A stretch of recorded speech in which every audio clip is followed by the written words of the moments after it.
ఓం సాయిరామ్. సమర్థ సద్గురు సాయినాథ్ మహారాజ్కి జై. సాయి భక్తులందరికీ నమస్కారం అండి.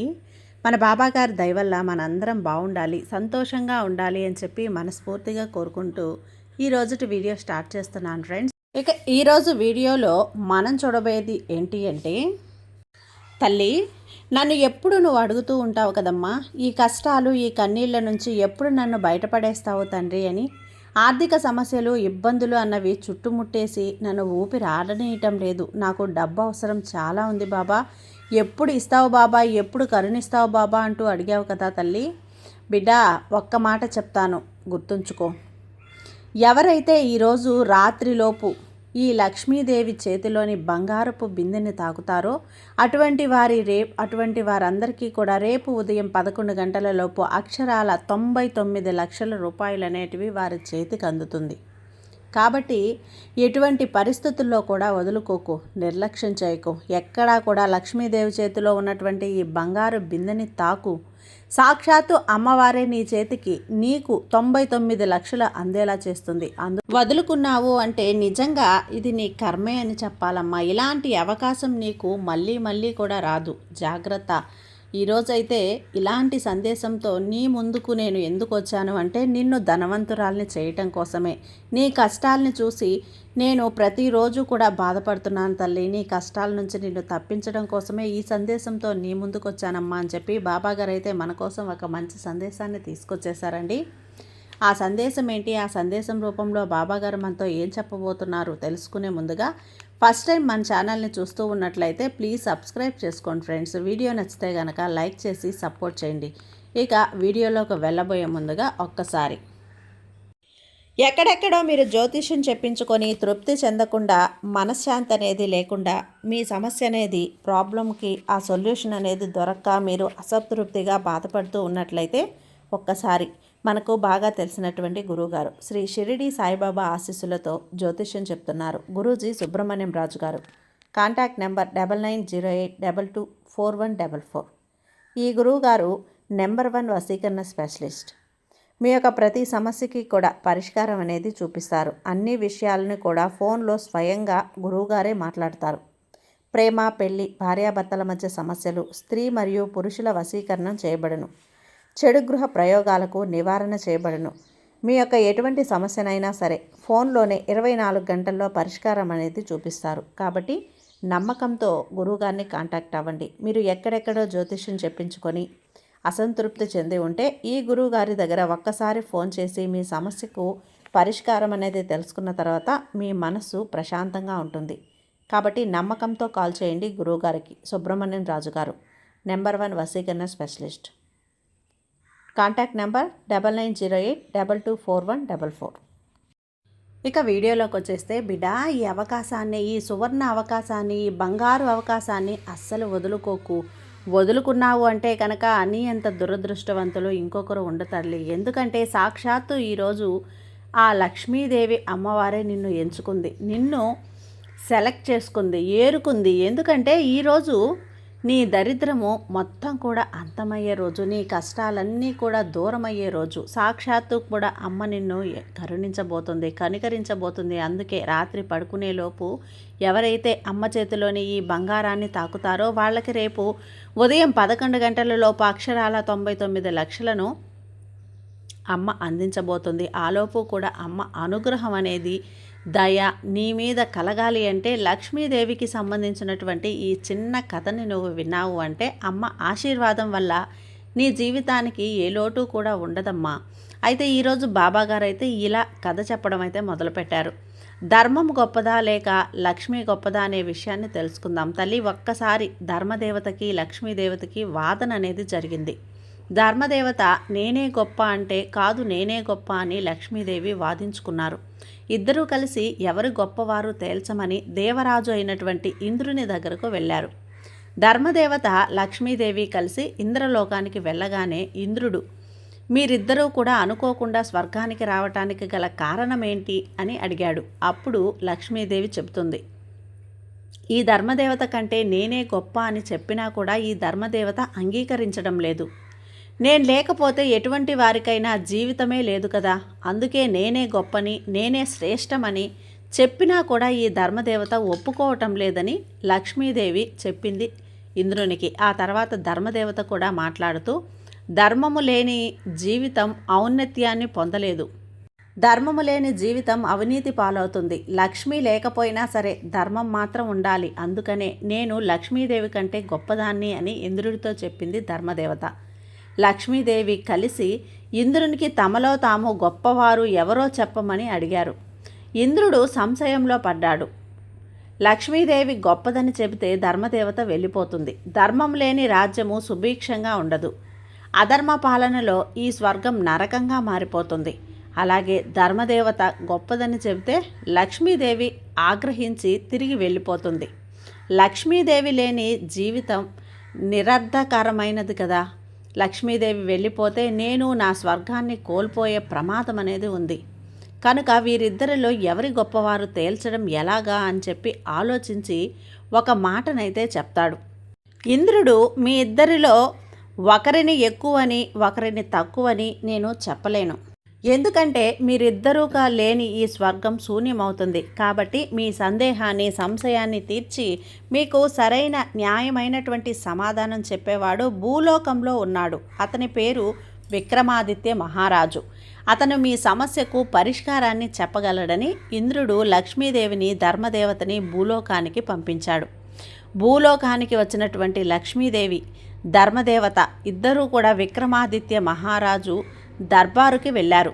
వారిని చూడగానే విక్రమాదిత్యుడు వినమ్రంగా నమస్కరించి, ఒకరు ధర్మదేవత, మరొకరు సంపదకు దేవత, మీరిద్దరూ నా రాజ్యానికి రావడానికి గల కారణమేంటి తల్లులారా అని అడిగాడు. లక్ష్మీదేవి, ధర్మదేవత, మా ఇద్దరిలో కూడా ఎవరు గొప్పవారు ఎవరు శ్రేష్టమైన వారు తేర్చుకోలేక నీ వద్దకు వచ్చామని చెబుతూ, మా ఇద్దరిలో కూడా ఎవరు గొప్పవారు ఎవరు శ్రేష్టమైన వారు నువ్వే చెప్పాలి విక్రమాదిత్య మహారాజా అని చెప్పి మహారాజుతో అన్నారు. మీరిద్దరూ కూడా మీకు మీరే శ్రేష్ఠులని గొప్పవారని ఎందుకు అనుకుంటున్నారో కొంచెం చెప్పండమ్మా.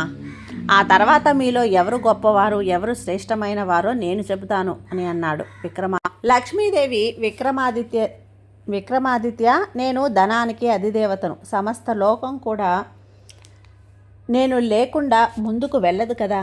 ప్రతి ఒక్కరికి నా అవసరం ఉంటుంది. దేవతల నుంచి మానవుల దాకా అందరూ కూడా నా మీదే ఆధారపడి బ్రతికేవారు.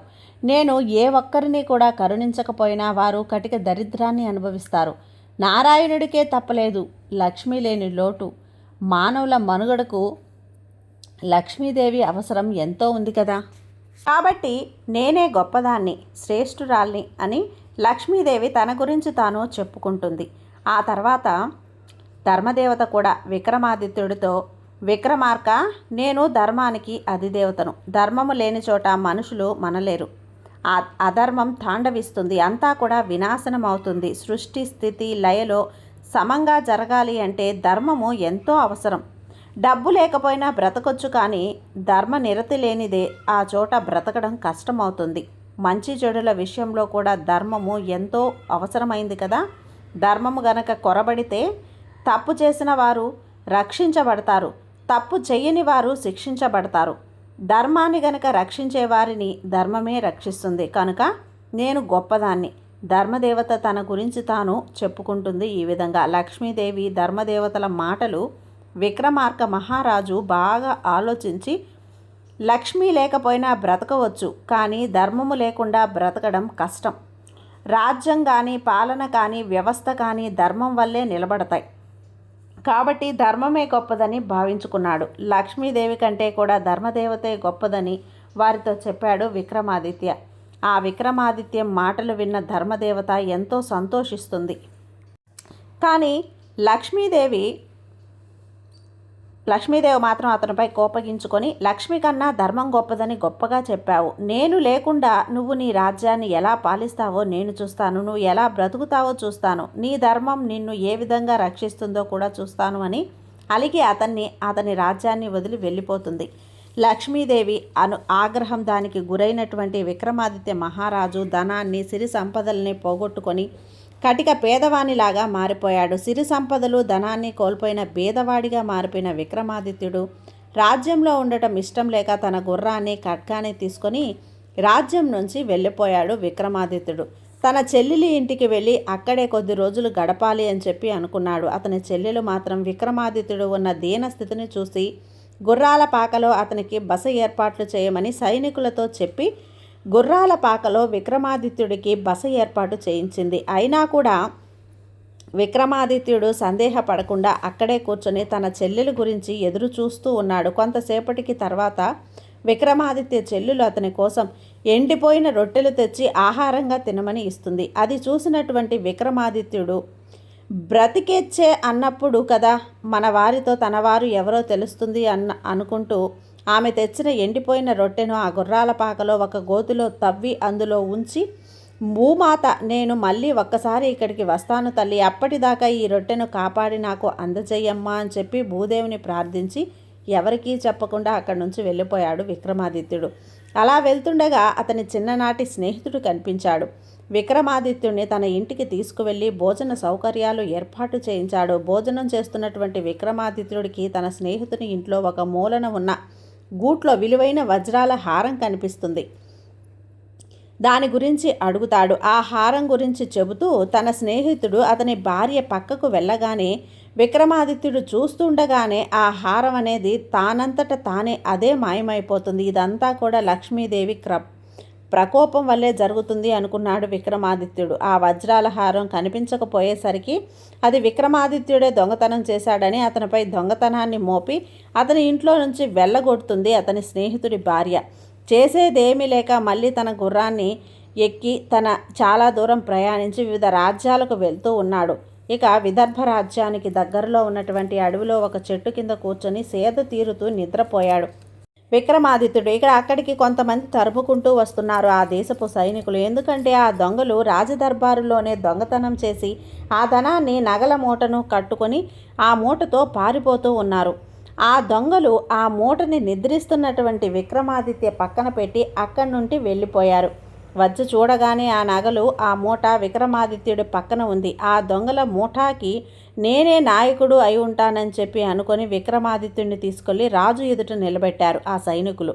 ఈ దొంగతనానికి ఈ నగల మూటకు నాకు ఎటువంటి సంబంధం కూడా లేదు, నేను ఏ దొంగతనం కూడా చేయలేదని విక్రమాదిత్యుడు ఎంత చెప్పినా కూడా వినకుండా మా రాజ్యానికి వచ్చి రాజధానిలోనే దొంగతనం చేస్తావా అని చెప్పి విదర్భరాజు అతని గుర్రాన్ని ఖడ్గాన్ని తీసి విక్రమార్కునికి కాళ్ళు చేతులు నరికి వేయించేశాడు. అంతటి ఘోరమైన శిక్షను అనుభవిస్తూ ఇదంతా కూడా లక్ష్మీదేవి ప్రకోపం వల్లే జరుగుతుందని గ్రహించాడు. అంతేకాని ధర్మం కంటే లక్ష్మీదేవి గొప్పదని అంగీకరించలేదు. విక్రమాదిత్యుడు కాళ్ళు చేతులు నరికి వేసిన తర్వాత విక్రమాదిత్యుడు ఎటూ కదలలేని పరిస్థితుల్లో ఒక చెట్టు కింద కూర్చుని ఉన్నాడు. ఇంతలో అటువైపుగా ఒక గొల్లవాడు నేతి కుండను తలపై పెట్టుకుని వీధుల్లో తిరుగుతూ అమ్ముకోవటానికి వెళ్తూ ఉన్నాడు. అతన్ని చూడగానే విక్రమాదిత్యుడు, అయ్యా నాకు చాలా దాహంగా ఉంది, కొంచెం నీటిని తాగిస్తారా అని చెప్పి అతన్ని అడుగుతాడు. ఇక విక్రమాదిత్యుడి పరిస్థితిని చూసి జాలి కలిగి ఆ గొల్లవాడు తన దగ్గర ఉన్నటువంటి నీటిని తాగించి వెళ్ళిపోయాడు. వీధుల్లో తిరిగి నెయ్యిని అమ్ముతూ ఉండగా ఎంతసేపటికి కూడా ఆ నెయ్యి పాత్రలో నుంచి నెయ్యి మాత్రం తరగటం లేదు. అమ్మే కొద్దీ పెరుగుతూనే ఉంది. ఆ రోజంతా కూడా సంపాదన కూడా చాలా పెరిగింది. ఇదంతా గమనించినటువంటి ఆ నెయ్యి అమ్మేవాడు విక్రమాదిత్యుడి గురించి ఆలోచిస్తూ అతను ఎవరో సామాన్యుడు కాదు, దివ్య పురుషుడిలా ఉన్నాడు, అతనిపై దొంగతనం ఎలా ఆరోపించబడింది అనుకుంటూ జరిగిందంతా తన భార్యతో చెప్పాడు. వారికి సంతానం లేదు, పైగా వయసు పైబడడంతో ఎలాగైనా సరే విక్రమాదిత్యుడిని దత్తత తీసుకోవాలి అనుకున్నాడు. ఆ దేశపు రాజుని సంప్రదించి విక్రమాదిత్యుడిని దత్తత తీసుకున్నాడు. ఆ దంపతులు ఇలా ఉండగా ఒకరోజు ఆ దేశపు రాజకుమార్తె అయిన స్వయంవరం ప్రకటించబడింది. ఆ రాజ్యంలోని ప్రజలందరూ కూడా ఆ స్వయంవరాన్ని చూడగానడానికి వెళ్ళారు. వారితో పాటు విక్రమాదిత్యుడు కూడా వెళ్ళాడు. కాళ్ళు చేతులు నరికేశారు కాబట్టి ఒక మూలను కూర్చొని ఆ స్వయంవరాన్ని చూస్తూ ఉన్నాడు. విక్రమాదిత్యుడు మహారాజులంతా కూడా వివిధ రాజ్యాల నుంచి వచ్చారు. రాజకుమారి వరమాలను తీసుకొని సభలో ఉన్న వారితో పాటు ఎక్కడో ఒక మూలను కూర్చున్న ఉన్న ఆ వ్యక్తిని చూసింది. అతన్ని చూడగానే అతనిలో ఏదో దివ్య తేజస్సు కనిపించింది. ఆ రాజకుమారికి దైవానుగ్రహం దైవబలం సంపూర్ణంగా ఆమెతో ఉండటం వల్ల అతన్ని విక్రమాదిత్యుడిగా చూపించింది. ధర్మదేవత ఆ రాకుమారి కంటికి విక్రమాదిత్యుడిగా గుర్తించి వరమాలని అందించి మెడలో వేసింది. రాజకుమారి మహారాజుతో పాటు స్వయంవరానికి వచ్చిన వారంతా కూడా రాజకుమారికి పిచ్చెక్కిందేంటి, ఇంతమందిని ఇక్కడ ఉండి ఒక సామాన్యుని వరించింది అని అనుకున్నారు. ఆ విధంగా వరించి అతనితో కలిసి దత్తత తీసుకున్న వారి ఇంటికి వెళ్ళిపోయింది రాజకుమారి. ఈ విధంగా కొంతకాలం ఒక సాధారణ జీవితం అక్కడే గడిపిన తర్వాత ఒకరోజు విక్రమాదిత్యుడు అతని భార్యను పిలిచి ఇలా అంటాడు: నీ పుట్టింటికి వెళ్ళి అక్కడ బంధించి ఉన్నటువంటి తన గుర్రాన్ని, ఖడ్గాన్ని తీసుకురమ్మని చెప్పాడు. అతను చెప్పినట్లుగానే ఆ రాజకుమారి తన తండ్రి వద్దకు వెళ్ళి గతంలో బంధించి ఉంచిన తన భర్త యొక్క గుర్రాన్ని, ఖడ్గాన్ని అడిగి వాటిని తీసుకొచ్చి విక్రమాదిత్యుడికి ఇచ్చింది రాజకుమారి. విక్రమాదిత్యుడు ఆ గుర్రంపై తనని ఎక్కించమని చెప్పాడు. మీకు కాళ్ళు చేతులు లేవు, గుర్రం పైకెక్కితే పడిపోతారు అని భార్య ఏడుస్తూ చెప్పింది. కానీ విక్రమాదిత్యుడు మాత్రం మరేం పర్వాలేదు, నన్ను ఈ గుర్రంపై ఎక్కించి నా ఖడ్గాన్ని నా భుజానికి తగిలించండి అని చెప్పాడు. విక్రమాదిత్యుని భార్య, అతని దత్తత తీసుకున్న తండ్రి ఇద్దరూ కలిసి విక్రమాదిత్యుని ఆ గుర్రంపైకి ఎక్కించి కూర్చోబెట్టి తన భుజానికి తన తలవారిని తగిలించారు. ఆ గుర్రంపై కూర్చున్న వెంటనే విక్రమాదిత్యునికి కాళ్ళు వచ్చాయి. ఖడ్గానికి భుజానికి తగిలించిన వెంటనే చేతులు వచ్చాయి. అది చూసి ఆనందించిన అతన్ని భార్య గుర్రాన్ని ఎక్కి ఖడ్గాన్ని పట్టుకోగానే పోయిన మీ కాళ్ళు చేతులు ఎలా వచ్చాయి అని అడిగింది. ఈ గుర్రము ధర్మము, ఈ ఖడ్గము నీతి. నేను చెయ్యని తప్పుకి అధర్మంగా శిక్షను అనుభవించాను కాబట్టి ధర్మదేవత నన్ను ఆ శిక్ష నుండి తప్పించి కాపాడింది. అందుకే అధర్మంగా తీసివేయబడినటువంటి నా కాళ్ళు చేతులు తిరిగి వచ్చాయి అని చెప్పాడు విక్రమాదిత్యుడు. దత్తత తీసుకున్న గొల్లవాని దంపతులు తనకు కాళ్ళు చేతులు రావటాన్ని చూసి ఆశ్చర్యపోయి, మీరు సామాన్యులైతే కాదు, దివ్య పురుషులై ఉంటారు, దయచేసి మీ పుట్టు పూర్వోత్తరాలు చెప్పండి అని అడిగారు. ఎంతైనా కూడా తనని దత్తత తీసుకున్న తల్లిదండ్రులు కాబట్టి వారు అడిగేసరికి విక్రమాదిత్యుడు తాను ఎవరో, ఎందుకు ఇంత గోప్యంగా ఉంచాడో, చెయ్యని తప్పుకు ఎందుకు ఇంతకాలం శిక్షను అనుభవించాడో తన పూర్వ జన్మ వృత్తాంతమంతా కూడా వాళ్ళకు చెప్పాడు. సాక్షాత్తు ఉజ్జయిని మహారాజైన విక్రమాదిత్యుని మేము దత్తత తీసుకున్నామా, పుత్రునిగా పొందామా అని ఆ దంపతులు ఎంతో సంతోషించి కన్నీటితో స్వాగతం పలికారు. నెయ్యి అమ్మిన వారి ఇంట్లో ఉన్నది ఉజ్జయిని మహారాజైన విక్రమాదిత్య మహారాజు అని తెలుసుకొని విదర్భరాజు ఎంతో సంతోషించాడు. తన కుమార్తె విక్రమాదిత్యుని వివాహం చేసుకోవటం ఎంతో గర్వించదగ్గ విషయమని భావించుకొని మంది మార్బలంతో ధన వస్తు కనక వాహనాలతో సైన్యాన్ని వెంటబెట్టుకొని విక్రమాదిత్యుడి దగ్గరికి వచ్చి స్వయంగా అనాలోచితంగా ప్రవర్తించాను, శిక్షించాను, ఆ తప్పుకు నన్ను క్షమించి నా అల్లుడి హోదాలో నా కుమార్తెతో పాటు ఈ కానుకలన్నీ కూడా స్వీకరించండి అని చెప్పి కోరుకున్నాడు. విదర్భరాజు ఇక విక్రమాదిత్యుడు అన్నింటినీ స్వీకరించి రాజకుమారితో కలిసి రాజ్యానికి బయలుదేరాడు. అంతేకాదు తను ఒంటరిగా అవిటివాడిలా కష్టాల్లో ఉన్నప్పుడు అతన్ని దత్తత తీసుకునే కొడుకులా భావించి తనను కాపాడి ఆశ్రయం కల్పించినందుకు ఆ వృద్ధ దంపతులను కూడా తన తల్లిదండ్రులుగా భావించి తనతో పాటు తన రాజ్యానికి తీసుకొని వెళ్ళాడు. దంపతులను కోరాడు. విక్రమాదిత్యుడు పెంచిన తల్లిదండ్రులను భార్య రథంపై ఎక్కించి ధన కనక వస్తు వాహనాలతో వెంటబెట్టుకొని ఉజ్జయిని నగరానికి వెళ్తూ మార్గ మధ్యలో ఉన్నటువంటి తన చెల్లెలి ఇంటికి వెళ్తాడు విక్రమాదిత్యుడు తన దగ్గర రాజ్యం, ధనం, ఐశ్వర్యం, పదవి లాంటివి లేనప్పుడు సొంత అన్నయ్యను కూడా చూడకుండా అతని చులకనగా చూసి గుర్రాల పాకలో ఉండమని చెప్పిన అదే చెల్లెలు ఇప్పుడు మాత్రం రాజమహల్లోకి విక్రమాదిత్యుడిని స్వయంగా ఆహ్వానించింది. ఎందుకంటే ఇప్పుడు అతని దగ్గర పదవి, రాజ్యం, ధనం, ఐశ్వర్యం అంటివి అన్నీ ఉన్నాయి కాబట్టి. కానీ విక్రమాదిత్యుడు మాత్రం తన చెల్లెల్ని ఆహ్వానాన్ని మన్నించకుండా తన చెల్లెలు చెయ్యి పట్టుకొని గుర్రాల పాక దగ్గరకు తీసుకువెళ్ళి గతంలో తాను భూమాత ఒడిలో దాచినటువంటి ఎండిపోయిన రొట్టెను తీసుకొని ఆ రొట్టెను చూపిస్తూ తన చెల్లెలతో ఇలా అన్నాడు: ఈ రొట్టెనే కదా నువ్వు నాకు తినమని ఇచ్చావు, నేను దీన్ని ఎంతో ఇష్టంగా తింటాను. ఎండిపోయిన రొట్టె ఇచ్చినందుకు నాకు దీనిపై ఎలాంటి కోపము లేదు. కానీ ఒక మాట చెబుతాను, జాగ్రత్తగా విను. ఎవరైనా బాగా చితికిపోయిన, సర్వం కోల్పోయి మన దగ్గరికి వస్తే వారిని ఆదరించాలి. అదే నీ ధర్మం అవుతుంది. ఆ ధర్మమే నిన్ను కాపాడుతుంది కూడా. అంతేకాని అన్నీ కోల్పోయి బికారిల్లా మారారు, వీరికి మర్యాద ఇవ్వటం ఎందుకులే అని చెప్పి చులకనగా చూడకు. ఎందుకంటే అన్ని రోజులు ఒకేలా ఉండవు. కష్టాలు వచ్చినప్పుడు ఎవరిలో తెలుస్తుంది ఎవరెవరికి ఎవరు సొంతమా అనేది అని అక్కడి నుంచి వెళ్ళిపోయాడు విక్రమాదిత్యుడు. స్నేహితుడు కలిశాడు. విక్రమాదిత్యుడు కోల్పోయిన తినటానికి తిండి లేని సమయంలో నన్ను ఆదుకొని ఆశ్రమించి భోజనం పెట్టి నిజమైన స్నేహితుడివని నిరూపించావు. నీ స్నేహ ధర్మాన్ని కాపాడావు. ఇలాంటి నీ స్నేహితుడు ఉండడం వల్ల నా అదృష్టం. కష్టాల్లో ఉన్నప్పుడు ఆదుకునేవాడే నిజమైన పుత్రుడు అవుతాడు అంటూ స్నేహితుడిని తెచ్చుకుంటూ మెచ్చుకుంటూ స్నేహితుడితో కలిసి తల్లిదండ్రులతో కలిసి, అమ్మ నేను మీ హారాన్ని దొంగలించలేదు, నాపై నిందలు వేసి అవమానించి నన్ను మాటలాడి నన్ను ఇంట్లో నుంచి వెళ్ళగొట్టారు. భరించరాని బాధలో ఉండి కూడా మీ ఇంటి ఎవరైనా వస్తే వారిని ఆదరించకపోయినా పర్వాలేదు, కానీ నిందలు వేసి అవమానించడం మహాపాపం అవుతుంది. ఆమెతో కూడా చెప్పి అక్కడి నుంచి తన రాజ్యానికి బయలుదేరి వెళ్ళిపోయాడు విక్రమాదిత్యుడు. ఇక తన పరివారంతో ఉజ్జయిని నగరం రాగానే ఆ నగర ప్రధాన ద్వారం దగ్గర లక్ష్మీదేవి స్వాగతం పలుకుతూ ఎదురు చూస్తూ ఉంది. ప్రధాన ద్వారం దగ్గర లక్ష్మీదేవిని చూడగానే విక్రమాదిత్యుడు రథాన్ని దిని లక్ష్మీదేవికి వినమ్రంగా నమస్కరించాడు. అప్పుడు లక్ష్మీదేవి ఆశీర్వదిస్తూ, ఈ తల్లిని మన్నించగలవా విక్రమార్క అని అడిగింది. నేను మిమ్మల్ని మన్నించడం ఏంటమ్మా, నేనేదైనా తప్పు చేసి ఉంటే నన్ను మన్నించండి అంటూ లక్ష్మీదేవి పాదాలను పట్టుకున్నాడు విక్రమాదిత్యుడు. లక్ష్మీదేవి విక్రమాదిత్యుడితో ఇలా అంటుంది, నాకంటే ధర్మదేవతే గొప్పదని, శ్రేష్టమైనదని నువ్వు చెప్పినప్పుడు ఎలాగైనా ఆ ధర్మదేవత కంటే నేనే గొప్పదాన్ని నీతో అనిపించుకోవడం కోసమే నేను నిన్ను ఇన్ని పరీక్షలు పెట్టాను, ఇన్ని అష్టకష్టాలు పాలు చేశాను. అయినా సరే నువ్వు ధర్మదేవత కంటే లక్ష్మీదేవి గొప్పదని ఏనాడూ కూడా ఒప్పుకోలేదు. లక్ష్మి కంటే ధర్మమే గొప్పదని చెప్పే ధర్మాన్ని కాపాడావు. ఆ ధర్మమే నిన్ను రక్షిస్తూ ఉంటుంది. లక్ష్మి కంటే ధర్మమే గొప్పదని, లక్ష్మి కంటే ధర్మమే శ్రేష్టమని ఒప్పుకుంటున్నానని చెప్పింది.